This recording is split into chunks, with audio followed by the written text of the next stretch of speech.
नमस्कार प्रिय विद्यार्थियों, वीके नॉलेज इलेक्ट्रिकल में आप सभी का स्वागत है। वैकेंसी न्यूज अपडेट लेकर एक बार फिर उपस्थित हूँ। एचएएल हिंदुस्तान एरोनॉटिक्स लिमिटेड की ये वैकेंसी है। टेनर बेस वैकेंसी है, लेकिन अगर आपके पास फिलहाल कोई रोजगार नहीं है तो आई होप कि ये वैकेंसी बहुत शानदार है। दो बड़ी बातें बता देता हूँ। सबसे पहला, भर्ती में पे स्केल बहुत बड़ा है। 22,000 रुपये आपका बेसिक होगा। दूसरी बात, इसके अलावा आपको अलाउंसेज भी साथ में मिलेंगे। यानी एक रेगुलर एम्प्लॉय को जिस तरह से चीज़ें मिलती है, आपको उसी तरह से मिलेगी और 4 साल का टेन्योर है। तो इन 4 वर्षों में आप कोई भी स्टैंड अपना ले सकते हैं, क्योंकि फाइनेंशियली अगर आप पढ़ाई करते समय अगर फाइनेंशियली थोड़ा-सा स्ट्रॉन्ग रहते हैं, तो मुझे लगता है कि पढ़ाई आप और प्रॉपर तरीके से कर पाते हैं। यानी 4 साल यहाँ नौकरी कर रहे हैं, जब कहीं भी गवर्नमेंट जॉब में लगे, छोड़ जाओ क्या है, कॉन्ट्रैक्ट ही तो है। इन्होंने तोड़ा चाहे आपने कॉन्ट्रैक्ट तोड़ा, तो मैं पूरी डिटेल आपको बताने वाला हूँ। आईटीआई होल्डर इसमें अप्लाई कर सकते हैं। कौन-कौन सी ट्रेड को मौका मिला, सिलेक्शन की प्रोसेस क्या है, फीस कितनी है फॉर्म की, अप्लाई कैसे करना है, सिलेक्शन प्रोसेस, एग्ज़ाम पैटर्न क्या है। तो इन्हीं सब पॉइंट्स पर चर्चा होगी। आप कंप्लीट पूरा वीडियो लास्ट तक ज़रूर देखें। चैनल से अगर पहली बार जुड़े हैं तो सब्सक्राइब कर लीजिए। हम इसी तरह का अपडेट, कंटेंट और न्यूज़ नोटिफ़िकेशन इस चैनल पर आपको प्रोवाइड करवाते हैं। आइए माय डियर, एक नज़र इस पर डालते हैं।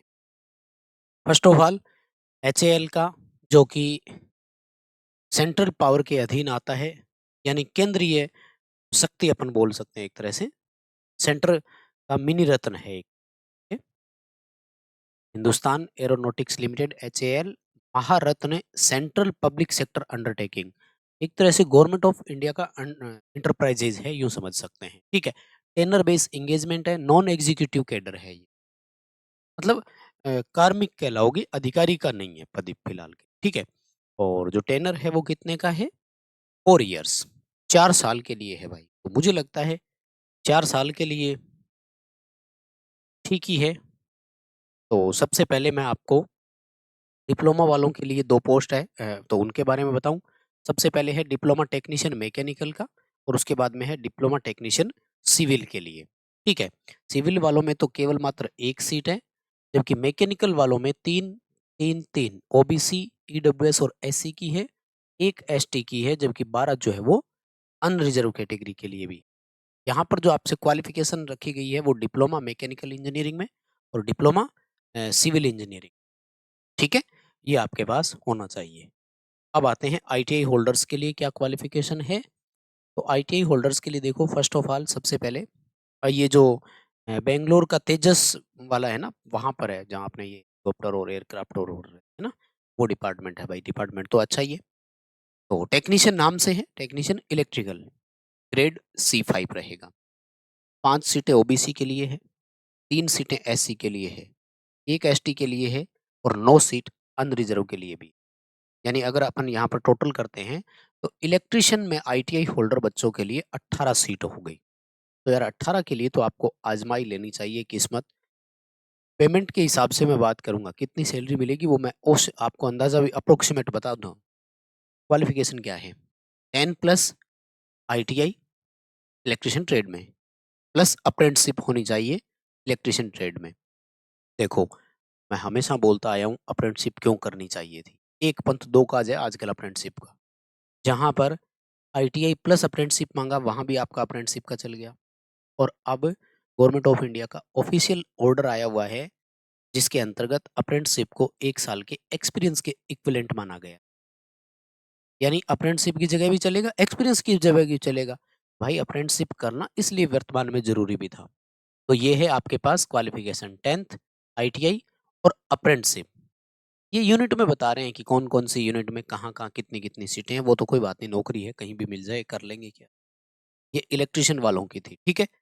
उसके बाद में इलेक्ट्रोप्लेटर की भी यहाँ पर है, और इलेक्ट्रोप्लेटर के अलावा जो और ट्रेड है उनमें भी टेक्नीशियन इलेक्ट्रोप्लेटर C5 ग्रेड है, एक-एक सीट है अनरिजर्व और ओबीसी के लिए, ठीक है? और सेम वही आईटीआई और अप्रेंटिसशिप होनी चाहिए इलेक्ट्रोप्लेटर में। हीटर टेक्नीशियन की है, 9 सीट ओबीसी की है, 9 अनरिजर्व की है। 7 सीट एससी की भी है और 4 एसटी के लिए भी है। एनटीसी, एनएसी और फिटर ट्रेड। यानी फिटर में आपने आईटीआई किया हो, फिटर में आपने अप्रेंटिसशिप की हो, तो मौका आपके पास है यहाँ पर।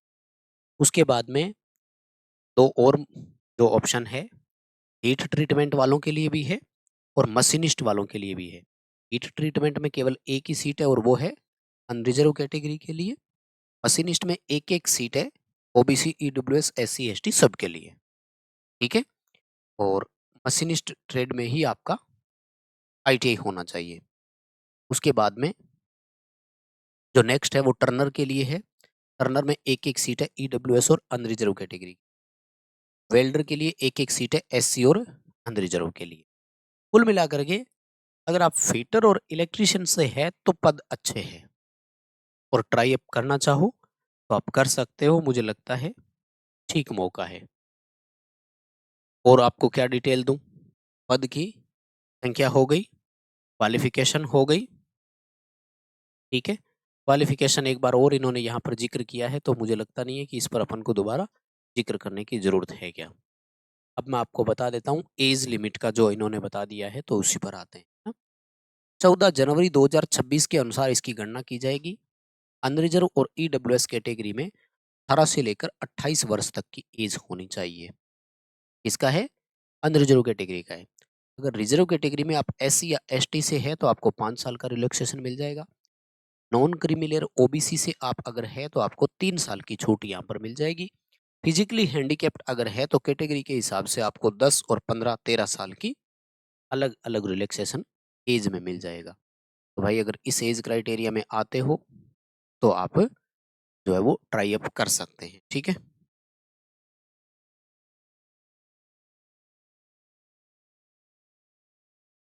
अब आपको किस चीज़ की जानकारी दूँ और हम चलते हैं सिलेक्शन प्रोसेस की तरफ, मुझे लगता है वो आपका ज़्यादा ज़रूरी है। टेन्योर ऑफ एंगेजमेंट तो 4 साल के लिए है, ठीक है? और मतलब 4 साल का ही मानो आप, फर्दर एक्सटेंशन का अभी फ़िलहाल के लिए इन्होंने कोई लिखा नहीं है। पोस्टिंग ऑल ओवर इंडिया कहीं भी हो सकता है। हाँ, पे स्केल पर एक नज़र डालते हैं देखो भाई, ठीक है? तो आईटीआई टेक्नीशियन का सबसे पहले बताऊँ, स्केल नंबर 5 आपको रखा जाएगा, जिसका 22,000 रुपए पर मंथ बेसिक सैलरी होगा, ध्यान रखना। इसमें डियरनेस अलाउंस यानी महंगाई भत्ता एज़ एप्लीकेबल रेट्स, अभी देश में 58% महंगाई भत्ता चल रहा है भैया। तो इस 22,000 का वो आपको मिल जाएगा। इसके अलावा एचआरए मिल जाएगा आपको 20%, 30%, मेट्रो सिटीज़ के अनुसार अलग है और सिटीज़ के अनुसार अलग है। सबसे इम्पोर्टेंट चीज़ है पर्क्स मिलेगा आपको, जो कि बेसिक का 25% रहता है। ये एक्स्ट्रा बेनिफिट है। 22,000 का 25% आप निकाल लो, कितना हो गया? लगभग आप यूँ मानकर चलो कि 5 साढ़े 5,000 रुपए। साढ़े 5,000 रुपए हर महीने एक्स्ट्रा वो और हो गई। यानी ये बेसिक यूँ जोड़ लो एक तरह से 27,000 हो गई, है ना? हालाँकि बाद में जुड़ता है, वन टाइम जुड़ता है, बेसिक पे नहीं मिलता खैर, है ना? ऐसे नहीं है कि ये 25% निकाल कर के बेसिक में जोड़ लिया फिर उसका डीएनएस अलाउंस, ऐसा नहीं होगा। जैसे 22,000 रुपए बेसिक हो गई, इसका फिर डीएनएस अलाउंस 58% हो गया, मान लेते हैं 15,000 बनेगा। उसके बाद में मान लेते हैं एचआरए, तो एचआरए मान लेते हैं एक बार कि आपका 5,000 रुपए बनेगा, तो 5,000 रुपए एचआरए हो गया। 25% पर्क्स, 5,000 रुपए वो हो गया। ये सारे जुड़ेंगे। 1,500 रुपए आपको ये मिलेंगे लमसम अमाउंट मेडिकल एक्सपेंसेस के और अदर बेनिफिट और अलाउंस जो भी कोई होगा। ये आपका टोटल जुड़ करके सैलरी बनेगा। यानी ये हो गया 37 और 47, 48, 48,500, यानी कुल मिलाकर के ये सैलरी आपकी बनेगी। आईटीआई होल्डर की मैं बात कर रहा हूँ। तो यार अगर फिलहाल के लिए कोई रोज़गार आपके पास नहीं है, तो मुझे लगता है इस ऑप्शन की तरफ आपको जाना चाहिए भाई। और एक बार जब आप फील्ड में चले जाते हो ना, तो आगे और भी रास्ते दिख जाते हैं। यहाँ से कहीं और कुछ और मिल जाएगा 4 साल के लिए, नौकरी है कहाँ? अब आते हैं सिलेक्शन प्रोसेस पर। तो सिलेक्शन प्रोसेस जो है आपका रिटन टेस्ट आपका बैंगलोर में ही होगा भाई, ठीक है? एक लिखित परीक्षा होगी और लिखित परीक्षा में क्या आएगा वो अपन देख लें। रिटन एग्ज़ाम होगा। रिटन एग्ज़ाम में अगर आप इलेक्ट्रीशियन ट्रेड से देने वाले हैं, तो भाई साहब ये बुक ज़रूर पढ़ कर जाना। लिंक डिस्क्रिप्शन में है। एप्लीकेशन पर इसका पहले डेमो देख लेना, फिर आराम से ऑर्डर करना। आपके दिए गए एड्रेस पर आ जाएगी। पिन कोड और मोबाइल नंबर सही-सही लिखना, क्योंकि आपकी ट्रेड से रिलेटेड इसमें 100 क्वेश्चन आएँगे। हालाँकि और भी है, मैं बता देता हूँ। रिटन टेस्ट में 2.5 घंटे का समय मिलेगा, यानी 150 मिनट, ठीक है? 3 पार्ट रहेंगे पेपर में, एमसीक्यूज़ टाइप का होगा। पहले पार्ट में 20 क्वेश्चन रहेंगे जनरल अवेयरनेस के, दूसरे पार्ट में 40 क्वेश्चन रहेंगे इंग्लिश और रीजनिंग के, ठीक है? और तीसरे पार्ट में रहेंगे 100 क्वेश्चन आपकी ट्रेड से रिलेटेड। तो ट्रेड रिलेटेड स्पेशल बुक है, आप लोग इसको ज़रूर पढ़िएगा। हिंदी और इंग्लिश दोनों में अलग-अलग वो मैं बता दूँगा बाद में। पेपर आपका केवल इंग्लिश में ही आएगा, ये ध्यान रखना है, ठीक है ना? कब होगा पेपर? मार्च के फर्स्ट या सेकंड वीक में है, कभी भी हो सकता है। बेंगलोर में ही होगा, ये ध्यान रख, सेंटर आपका बेंगलोर आएगा। बस तो हो गया सारा, एज के बारे में भी बता दिया, ठीक है? फॉर्म भरने की लास्ट डेट है 25 फरवरी 2026 शाम के 5 बजे तक, ठीक है? तो समय निकाल कर फॉर्म भर देना, लास्ट डेट का वेट नहीं करना है। वीडियो को लाइक ज़रूर करना प्लीज़, बहुत मेहनत लगती है यार, छोटी-छोटी अपडेट और सूचना आप तक पहुँचाते हैं, तो इतना तो कर ही दिया करो, है ना? अब रह गई आपके लिए कि मैं आपको फॉर्म की फीस बताऊँ, भरा कैसे जाएगा? ये रहा लिंक hal.india.co.in, इस ऑफिशियल वेबसाइट पर जाकर के आप जो है वो फॉर्म भर सकते हैं, समय निकाल कर ज़रूर भर देना। फॉर्म की फीस का कहीं ज़िक्र नहीं हुआ, वो मैं आपको बताने वाला था भाई, ठीक है? चलो कोई बात नहीं, नोटिफ़िकेशन में कहीं मेंशन होगा, अभी यहाँ तो नहीं है, ये दूसरा नोटिफ़िकेशन शुरू हो गया नॉनटेक वालों का।